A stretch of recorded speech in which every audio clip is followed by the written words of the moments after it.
they don't get off necessarily on the actual act of sex, but the fact that they are forced to do certain things that they don't want to do. Okay. Turns them on. So control is pretty much Yeah. a big issue in sex. Yeah. It's amazing that you're a psychology student and you're working with people, and and sex and psychology go hand in hand. And if people don't get that out, then of course this is a place where they can. Mm-hmm. So you're pretty much like a sexual psychologist. I run across the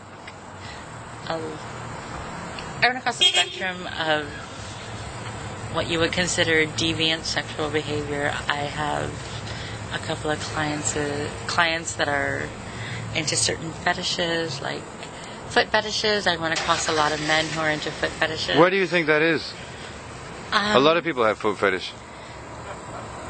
That's a good one for the psychologist to explain. I really don't know, or I really can't explain it, because that's something I really haven't looked into. But some of them, some of the guys that I've run across that have foot fetishes, they buy into I guess what I called the Cinderella complex. They like the girls with the small dainty feet and the shoes. I've got a collection of stilettos. So you're buying also clothes and accessories for the customers? Yeah. A lot of my outfits that I wear during my escapades with my clients, a lot of them reflect their personal taste, and certain outfits or certain types of outfits I would wear with certain regular clientele. I have customers that like to role play. Role playing like nurse, doctor, father, mother. Yeah, okay. There's one where he's more or less into incest, and so he likes sex with underage females. So I have to play roles where I pretend to be anywhere from an 8 to a 14-year-old. Does that cost more? Yeah. Okay. I go the full 9 yards with this. With this individual, get dressed up like a little girl. And on top of that, he wants me to pretend to be his little daughter, his sister, He wants him to. Does he have a daughter? You don't have to say, but. No. Okay, but he wants you to act like a little daughter. Yeah, I've actually asked him. Him and I have actually had talks where I asked him if he's ever actually acted out on any of these truthfully, and he said no. And I just pray to God that it never gets that extreme where he actually does fulfill it, because that would just be too weird. And my thinking is, as long as he's doing it out here, it's better that he's doing it here it's better that he's picking me up and pretending, other than him actually going out and molesting a minor. In the old term in Greek for a prostitute literally translates to holy worker. And now they use the word putana, which is known worldwide, I guess. But I think that's something interesting to look up, and... Wow. And what you're telling me that you have customers that come out and they sort of... they exercise these fantasies with you, and it's sort of an outlet for them. Yeah. Do you really... isn't it scary to think that if they didn't have that outlet that they would probably explode in some other way? Yeah, they probably would. They say it's the oldest profession in the world. It is. And I believe that. The word hooker comes from the Civil War, from a general whose name just happened to be Hooker, and there were a bunch of females around his army camp who would, I guess, take care of his men, and they came to be known as Hooker's girls. Wow. So that's where the I didn't know that. hooker comes from. I don't think a lot of people don't know that. Yeah.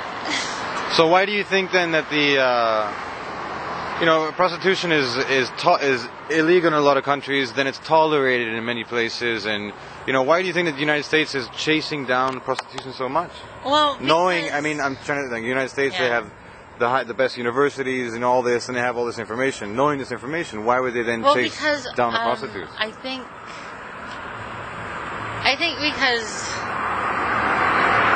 as a whole, they have not been able to financially gain from it. I mean, I think everything that is legalized in the U.S., they've been able to make a financial killing off of it.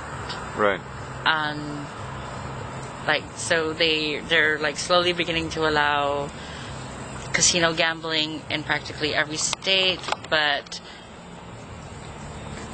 most of the casino gambling that you see, like in states other than Nevada and New Jersey, it's like just basically Native American run casinos, but like they're still able to get some sort of financial gain out of that.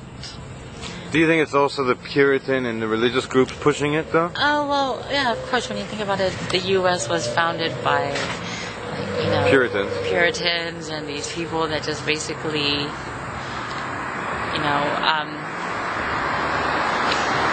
they left one place so they can, like, impose their rules, like, in another place that was basically not theirs, where they can basically take over. So, and a lot of like the U.S., a lot of like their beliefs are still based back in that puritanical train of thought. So, as soon as they can find a way to make money off of it, then I think the U.S. will be more accepting. I mean, because that's just my... Well, I'll tell you, in my country, they have houses which are legal, and they pay taxes, and the women have to go to doctors and have papers and all this, and they're getting taxes off it. Well, I mean, that's you think that would work here? Yeah, it probably would. I mean, it'll be less hassle on everybody. I mean, when you think about it, that's how Las Vegas is run. I mean, right. You can't prostitute out on the streets in Las Vegas. You can work within a brothel. Right. Or a cat house, whatever you want to call it, and or you can be registered with an escort agency. I mean, that's legal. I mean, you're basically doing the same thing that I'm doing, but you've got credentials and paperwork to back you up. So you can't, cops can't like bust into your place and say, oh, you're doing this, and it's wrong. Because they say, look, I got a paper saying it's I've got like this little certificate saying I can do it. So I just think the U.S. is behind in a lot of things compared to the rest of the world. Hold on. Hello. Hello? What's up with you? So Muffy has been picked up by a customer at midpoint in our interview, and we're waiting to see if there's any other street workers who are willing to speak to us. Just call them what they are, man. Call them what they are. The goddamn street hoes. Okay. Well, because personally I know them. I grew up with some of them. Know them most of my life. So you knew them when they were not street workers and not transvestites? Yeah, wearing Tom McCanns and jeans and going to school. How were they? Very aggressive or very feminine from a young age? More or less they were hiding something.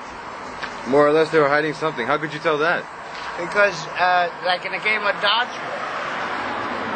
Don't hit me, don't hit me. Okay. So they were passive, very passive. There you go. Okay. I'm not, but You know. You were very aggressive. Oh yeah. You were like, give me the ball. I'm gonna hit these people. Yeah. Okay. She was mentioning she had her purse almost taken from her. Yeah.